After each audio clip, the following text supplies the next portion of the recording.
Parang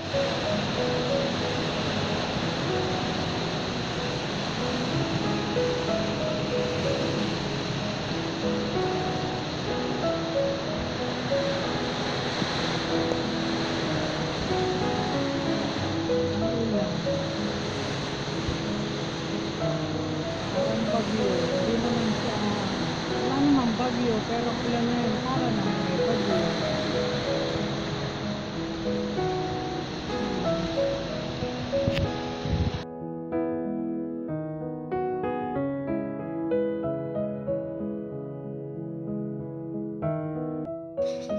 This is what looks like now here sa amin dito sa GMA Cavite. Yung pala to yung smog na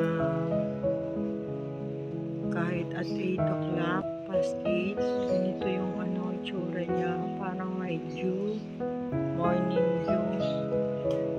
Yung pala ay there's something wrong with the Taal volcano now.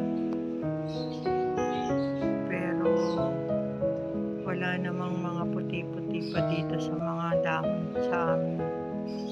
Kasi pag really pumutok na siya or may mga katulad last year, may mga puti-puti dyan na ashes sa leaves ng mga puno namin o halaman.